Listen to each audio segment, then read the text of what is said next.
Let's talk about sex, rug burns, and bites. Ow. What's up, tribe? Welcome to the conversation letters, and I want to talk about sex or celibacy. They can equally be good. It just depends on your perspective on it. Let's just get to it. I'm not going to be blabbering. So, listen, sex releases this hormone called oxytocin. Yes, this is like the love drug, I would say, because that's why you be feeling all cuddly, and that's your cuddle buddy after making love, sex, whatever you want to call it. I mean, it's up to you. But with this hormone, you let your guard down. You're easily to trust, even when you shouldn't trust. You should be that should be a suspect right after sex, especially if it's been quick. But no, you learn to trust them too fast. You give them all you got. You give them too much too easily. And right after sex, about an hour, you're calling them, ring. Hey, boo, I love you. And then he like, yeah, I love you too. So it's all lies. You really don't. And then, hold on. You really don't. And I don't know what happened. Let me keep going. That was somebody at my window. I'm like, somebody listening to me? Hey, they feel my energy, what I'm talking about, y'all. Anyways, that's why you feel like you're in love. This hormone right here, but you're really not. And listen to this. Women get this hormone more than the man. It's stronger in the woman than the man. The man really receives pleasure, women, but they receive less oxytocin. So if you feeling like you feeling more cuddly than them, it's because they're not receiving as much as this hormone than you are, than we are. So you're gonna get more attached than they are. You really are. So if you wondering about that night, the other night, blame it on the oxytocin. Blame it on that. And remember, you're exchanging energy with the other person. This isn't just about sex. You're exchanging energy. And your body's calling them. Your body's calling them. Really? Is your body really calling them? Or is that something trying to manipulate your body to call them? Really think about it. And this mainly a lot of times should be just a fling. And your body is confused, right? And your confusion is fleeing with your husband. You're thinking about babies. You're looking at wedding photos and things that you should not even be thinking about. Like, have some fun, y'all. It's like your subconscious mind. It doesn't know the difference of good and bad. So whatever you tell it, it believes. So you're turning these, like non-settling men into settling men. That's not how it works. And they're getting confused too, right? And listen, when a man has an orgasm, he releases dopamine, which can be addictive to him. So the guy or the masculine energy might take on the more addicting personality of addiction. Oh, I gotta have it. I gotta have it. And it's just the sex though. It's like that song with YG. I forget the lyrics, but he's like, it's not even about you. It's about your poo poo. And I'm like, wow, he was so blunt, but so true. He's basically saying it in the song. Like, it's about what's down there. It ain't about you. And so, anyways, sex helps with pain. We already know sex can help with depression, cramps, anxiety, because of that feel good. But there's foods that can help with all of that too, like almonds, figs, and avocados. If we just give them a chance, we don't have to turn to sex all the time. We can turn to other healthier things. And so the endorphins released during sex and orgasm help with all this stuff. It can help with self-esteem. That's what they say. Helps with immunity, heart health. It gives you that glow. But so does water. Water gives you a glow too. Drink some water. You be just fine. And when you have sex, listen, y'all. Let me break it down to you. It's not just for pleasure. If that's what you're thinking, oh, she was just a cuddle buddy. No, she wasn't. You don't even know what you just exchanged with that person. You were exchanging so much energy with that person and whomever you are doing it with. So let me give you an example, which means you're exchanging and connecting with other individuals that they had sex with as well.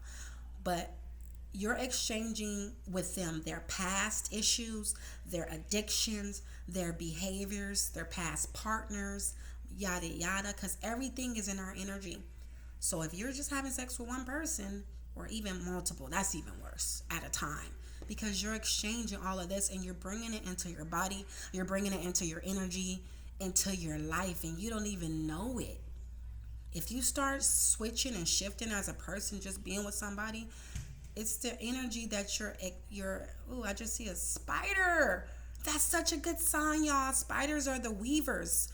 It's like we create our own life. The spider is like an ancestor spider to me. Anyways, I'm talking about this though. I want to focus on this though. I'm on a video.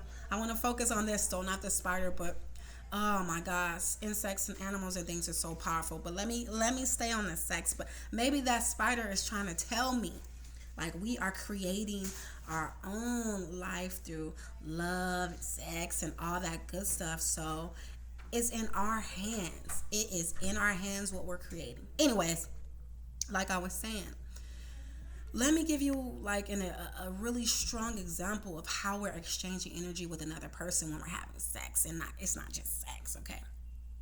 When you move on to a new relationship, past baggage is a no-no, and this is why. Because if you even mention an ex over and over again and talk about them, they might as well be in your dang relationship. Because you're mentioning them so many times. They're there with you. They might as well be sitting on your couch, eating popcorn, watching Black Panthers or whatever with you, because you're speaking them into existence. Okay? And so this is why, y'all, don't get it twisted. If that person is addicted to some drugs and you're exchanging their energy, it's a high probability that you might start getting addicted to something. It might not be drugs, but it can be something. If they have past issues in their relationships with some type of mental and emotional abuse, you might start matching their energy, and this abuse is coming from you, and you're like, what? I'm turning into a different person. It's because you're exchanging and you're matching your energy with somebody that has the same issues. Like attracts like, y'all. Okay, so you're exchanging your spirit with another person. Do you really want to exchange your spirit with that person you're sleeping with just because you say it's sex? I had to get serious for a minute because it might feel good, but in the end, if you think about it on a mind, body, spirit level, it might not be so good, and there might be a negative spirit lurking around your butt from an ex right now, and you don't even know it, because they might still be in your thoughts all day, every day. They might be thought bubbles all around you right now about them, but also negative spirits too from them is all around you, and too, you just never know, right? But I want to give y'all something that I went through, and that's what it's called too when negative spirits around you. It could be spirit attack. I went through a lot of that stuff too, y'all, with an ex or exes or whatever. And the ex wanted me back so bad and hated my guts because of how we ended. Anyways, blah, blah, blah, whatever, right? I don't even want to talk about him like that because that's his energy. But I want to give you an example. I started to notice a lot of his energy coming to me. And listen, it's not because I was thinking about him. It's because he was habitually thinking about me. That can happen as well. And the hateful thoughts that I kept feeling from him was manifesting in physical reality with me. Like, I started seeing glass out of nowhere. I was almost stepping on glass. It was on a consistent basis. It was so bad that I knew that it was coming from him, because I started to notice when I would see the glass, he would pop up. And see, listen, your feet is a connection to God and Gaia, Mother Earth. Okay, when you cut your feet, you cut the source off. You cut your source off. And listen, cutting your feet continues to keep pain within your body, and your feet is where you release pain. Have you ever felt some pain swishing out of your feet that it feels like fire? I have, when I'm releasing pain. So that's why ex, in my example, wanted me to stay obsessed with them, and their energy was still within me, only because of their thoughts, and I still had to clear some things. So it's just crazy, y'all. Let's talk about celibacy.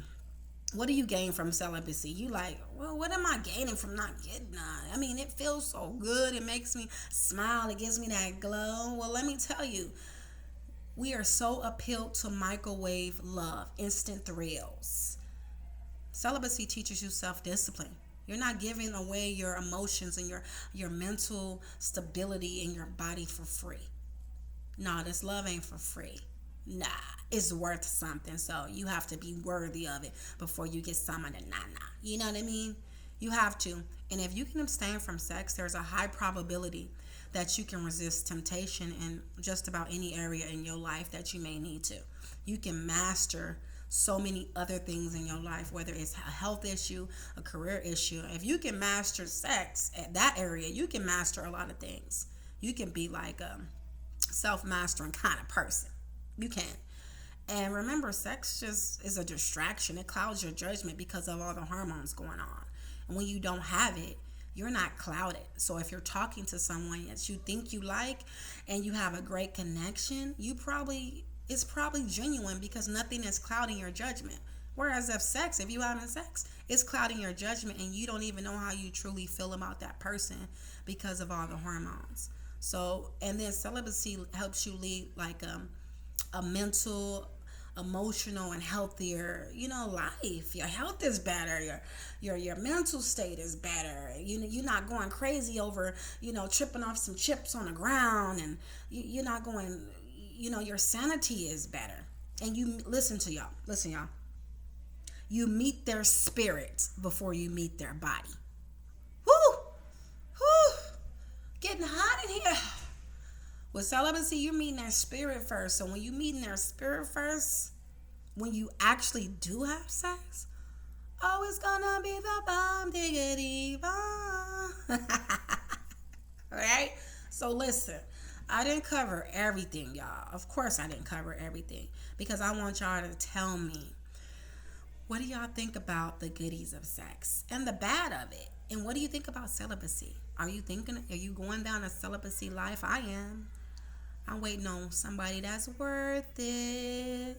I am, because I'm so worth it. I'm a queen. I'm a goddess. I'm an empress. So what do y'all think about all this?